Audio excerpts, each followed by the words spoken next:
ताज्या बातम्यांसाठी पाहत रहा तिचा सागर न्यूज। नमस्कार। अखेर सुनित्रा अजितदादा पवार यांनी शपथविधी घेतला उपमुख्यमंत्री पदाचा। राज्याच्या पहिला महिला उपमुख्यमंत्री होण्याचा मान सुनेत्रा पवार यांना मिळाला, तर राज्याच्या 17व्या उपमुख्यमंत्री त्या बनल्यात। आता सोशल मीडियावर असं म्हटलं जातंय की इतकी गडबड का, एवढी गडबड का, 13वा दिवस होऊ दिला नाही, 13वा पण घातला नाही, तर इतकी गडबड का। राज्याचे उपमुख्यमंत्री स्वर्गीयवासी अजितदादा गेल्यानंतर इतक्या अल्प काळात का घेतला शपथविधी, याबाबतचा हा माझा स्पेशल रिपोर्ट। नमस्कार, मी शर्वरी आणि आपण पाहताय तिचा जाग। एकूणच राजकारणाच्या पटलावरती कधी काय घडेल कोणीच सांगू शकत नाही। जसं वारं तसं राजकीय नेते पाठ फिरवतात, हे आपण अनेक केसेस मध्ये पाहिले। म्हणूनच अजितदादांची ती पहाटेची शपथविधी जर घ्यावी लागत असेल तर त्याच्या मागे किती मोठं कारण असेल। राजकीय चातुर्य म्हणूनच गडबड करून उपमुख्यमंत्री पदाची शपथविधी आज घेतली सुनेत्रा अजितदादा पवार यांनी। एकूणच राजकारणाच्या पटलावरती योग्य असा हा निर्णय आहे असं अनेक जाणकारांचं आणि राजकीय विश्लेषकांचं मत आहे। याच वरती आपण एक कटाक्ष घालणार आहोत। राजकारणाच्या पटलावरचा भीष्म म्हणजे शरदजी पवार, आणि शरद पवारांचं का ऐकलं नाही। ननंद सुप्रिया सुळे आणि सुनेत्रा पवार यांची अत्यंत जवळीक असून देखील सुनेत्रा पवारांनी असा निर्णय तातडीनं का घेतला। अजून डोळ्यातलं पाणी सुकलं नाही तरीही अजितदादांची आठवण वहिनींना भेडसावत नाही का, असाही प्रश्न अनेकांकडून केला गेला। अनेकांनी म्हटलं की अनेक म्हणजे अत्यंत खालच्या दर्जाच्या टीका पवार कुटुंबियांवर, विशेष करून सुनेत्रा पवार, पार्थ पवार आणि जय पवार यांच्यावर झाल्या। परंतु राजकारणाच्या पटलावर ही शपथविधी घेण्याचं अत्यंत गरजेचं होतं। का घडलं असं, तर सगळ्यात प्रमुख कारण राष्ट्रवादीचं विलीनीकरण राष्ट्रवादीच्या अनेक नेत्यांना माहित नव्हतं आणि ज्यांना माहित होतं त्यांना मान्य नव्हतं। अजितदादांनी जरी म्हटलं असेल तरी निवडणुकांच्या पार्श्वभूमीवर म्हटलं असेल असं अनेकांचं मत होतं। तर कारण राजकारणात अनेक जण अनेकदा आश्वासनं देतात, प्रत्येकच आश्वासनं खरी ठरली जात नाही। म्हणजे थोडक्यातच सगळ्यात महत्वाचं कारण म्हणजे राष्ट्रवादीच्या अनेक नेत्यांना हे विलीनीकरण मान्य नव्हतं। कारण जे आत्ताचे मंत्री आहेत त्यांना पदापासून मुक्त व्हावं लागलं असतं आणि कदाचित मंत्रिमंडळात शरद पवार गटातल्या आमदारांना अनेक मंत्रीपद द्यावं लागलं असतं, जे की काही केल्या जुन्या राष्ट्रवादीच्या बिडूंना मान्य नव्हतं। अनेकांना रामराम ही ठोकावा लागला असता मंत्रीपदापासून। त्यामुळं राष्ट्रवादीतली अंतर्गत जी मंडळी होती त्यांनी एक मतानं सुनेत्रा पवार यांना पाठिंबा दिला। त्यानंतर सगळ्यात महत्वाचं आणि दुसरं कारण म्हणजे आजपर्यंत आपण शरद पवार आणि अजित पवार यांचा कायमच एकमेकांच्यात चाललेली कलगीतुरा आपण पाहिलेला होता। अचानक अजित पवार गेल्यानंतर हे सगळं ना कुटुंब विसरू शकतो, 2 कुटुंब आहेत तिथं, पर्सनल पवार कुटुंब आणि दुसरं महत्वाचं कुटुंब म्हणजे राष्ट्रवादी कुटुंब, हे एकमेक विसरू शकले नसते। आणि त्यामुळं ताईंना डोळ्यातले अश्रू पुसायला ही अवधी न मिळता सुनेत्रा पवार यांनी आपल्या कुटुंबासाठी, राष्ट्रवादी कुटुंबासाठी हा महत्वाचा निर्णय घेतला। कारण ज्यावेळी एखादी व्यक्ती राजकारणाच्या पटलावर असते, मग तो मुख्यमंत्री असो उपमुख्यमंत्री असो, किंवा कुठलंही पद असो, तर त्याची संपूर्ण फॅमिलीची, कुटुंबाची जबाबदारी असते राजकीय स्तरावर. त्याचे फायदेही कुटुंबाला होतात, तसे तोटेही कुटुंबाला होत असतात.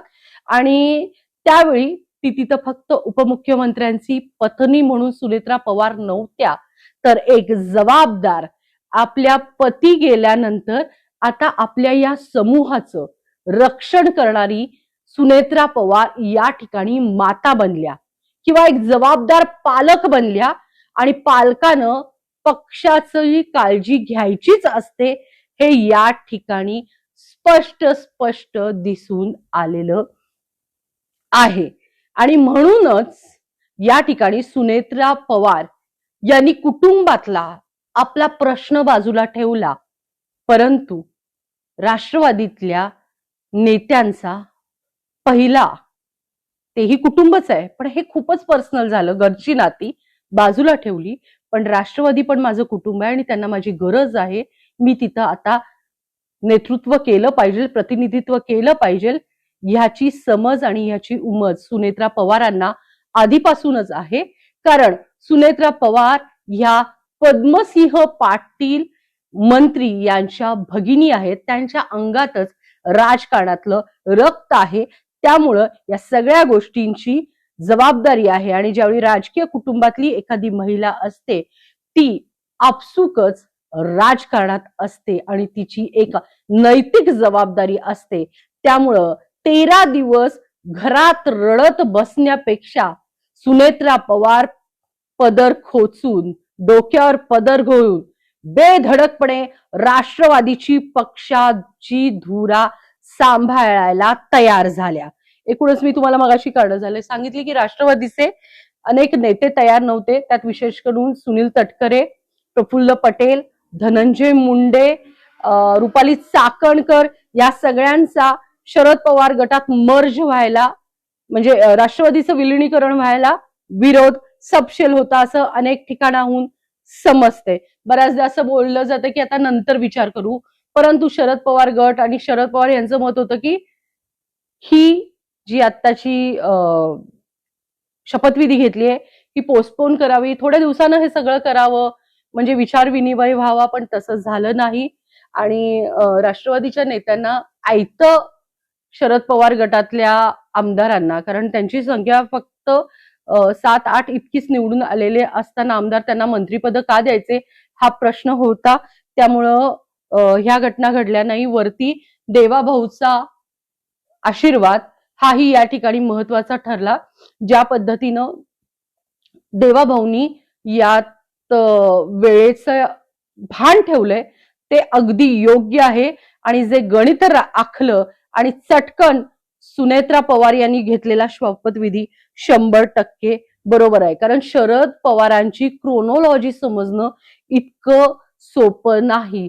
कारण एकाच गावात एकाच कुटुंबात राहत असताना पवारांनी आज अचानक सांगितलं की मला शपथविधीची कल्पना नाही, असं शरद पवारांनी थेट सांगितलं. सुप्रिया सुळेने देखील सांगितलं की मी दिल्लीला निघाले, मला शपथविधीची कल्पना नाही.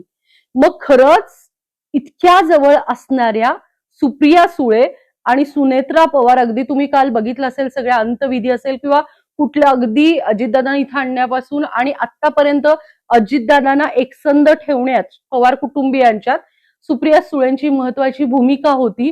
मग सुप्रिया सुळे शरद पवार खोटं बोलतायत, जे काही थोडके आमदार राहिलेले आहेत शरद पवार गटात त्यांचं मन राखण्यासाठी का, याच्या मागं खरंच शरद पवार आणि सुप्रिया सुळेंना बिलकुलच माहित नाही.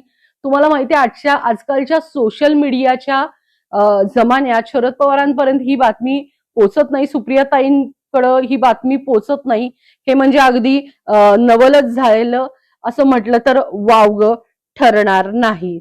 आणि एकूण ह्या सगळ्याला शरद पवारांची देखील मूकसंमती आहे असं म्हटलं तरी वावगं ठरणार नाही.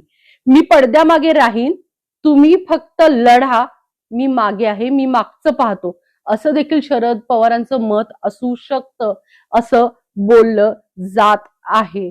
आणि एकूणच गटनेत्या सुद्धा सुनेत्रा पवार झाल्या, राज्याच्या पहिल्या महिला उपमुख्यमंत्री सुनेत्रा पवार झाल्या आणि एकूण राजकीय या ठिकाणी बळ दिलं गेले. एकूणच शरद पवार गटाकडून असं दाखवलं जात होतं की आता त्यांना कुणी आधार उरलेला नाही आणि ह्याच पार्श्वभूमीवरती कमकुवत राष्ट्रवादी झालेला दाखवत असतानाच भाजपानं शिंदे गटानं राष्ट्रवादीला बळ दिलं आणि ती राष्ट्रवादी ला बळ दिलेलं एकनाथ शिंदे आणि देवेंद्र फडणवीस भाजपाचा वरच्या आशीर्वादानं तटकरे आणि प्रफुल्ल पटेल यांनी बरोबर संधी साधून राष्ट्रवादी बळकटच आहे हे दाखवून अखेर अजितदादा पवारांच्या सौंना त्यांनी गटनेता पदही विराजमान केलं, राष्ट्रीय अध्यक्षही केलं आणि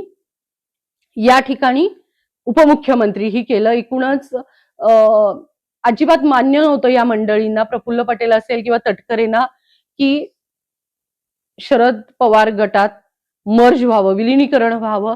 ह्यासाठी हा आटापिटा केले होता. आणि तुम्हाला माहितीये, जर रात्रीत शपथ घेऊ शकतो, जर महाराष्ट्राच्या राजकारणाचा विचार केला तर अचानक 40 मंत्री गुवाहाटीला जाऊ शकतात.